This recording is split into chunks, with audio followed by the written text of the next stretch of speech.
our last Bible study lesson, we had an introduction to the book of Hebrews. The author of the book of Hebrews is unknown, but we know that the author was someone close to the apostles and Jesus. We also know that the author had a thorough knowledge of the Old Testament, as they had included stories such as the story of Abraham, Moses at Mount Sinai, the Torah and the covenants, priests and sacrifices, and the wilderness journey. Another thing that is known about the book is the audience, who were the Jewish Christians, as they were facing persecution and imprisonment. The main goals of the book are, number 1, to send a message, and number 2, to challenge the reader. The overall message of this book is that Jesus is superior to all. To show this, the author compares Jesus to angels and the Torah, Moses and the Promised Land, priests and Melchizedek, sacrifices and the covenants. The author also challenges the reader to remain faithful to Jesus, even in persecution. How is Jesus portrayed? In Hebrews chapter 1, verses 1-3, it says that God now speaks to us through his Son, and that Jesus is superior to all the messengers God had spoken through. To show this, Jesus is described as the radiance of God's glory and the imprint of God's nature.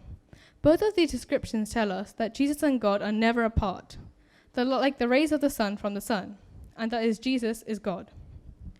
Jesus and the angels. The Jews believed that Moses received the 10 commandments from angels. These commandments became the purpose of life for the people who lived according to the Old Covenant. But in Hebrews 1, the author states that the angels bow down to Jesus. So it is written to show that Jesus is greater than the angels who gave the people the commandments of which controlled their lives.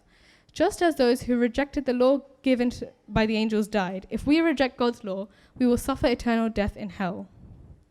Jesus and Moses. The author also compares Jesus to Moses. Moses is known as a great man of God because he is Moses is known as great because he is a great man of God and led the people of Israel through the wilderness. During this time, Moses also built a tabernacle for God in the wilderness. However, Jesus leads his people throughout their lives. He also made the world and everything in it. When Moses led the people, they complained against him and didn't enter the promised land. Just like this, if we rebel against God, we will not enter the promised land of heaven. This proves that God is more powerful and greater than Moses, because God made the whole world and everything in it. He also leads us throughout our lives. Jesus and the priests. Jesus is also compared to priests. The Aaronic priesthood could not make anyone perfect, as it was by the law, not the blood of Jesus. In this priesthood, all of the priests had sin and had to keep sacrificing every time they sinned.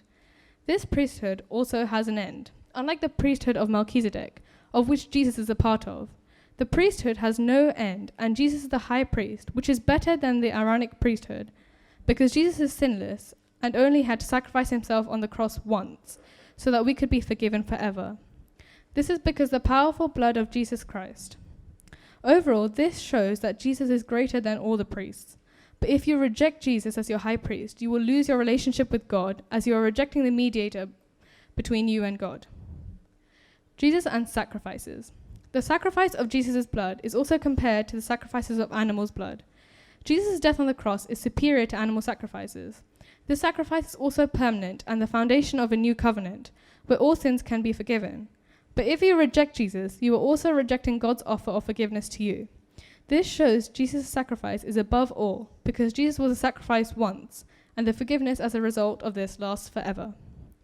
The final 3 chapters are not a comparison, but they are messages telling us what to do. Chapter 11 tells us to follow the paths of many people of great faith, such as Abel, Abraham, and even Rahab, who was saved because she had protected the people of God in her own home. Chapter 12 tells us to always remain faithful in every situation, even in hardship. The final chapter tells us that if we do not abandon God, then God will not abandon us either. To summarize, the overall message is that Jesus is the ultimate revelation of God's love and mercy. Jesus is greater than angels, Moses, priests, and sacrifices. Jesus is the only mediator between God and man. Jesus' sacrifices has given us the new covenant, where all sins are forgiven. Rejecting Jesus is the worst thing to do, because he is greater than all, and our faith is most important of all.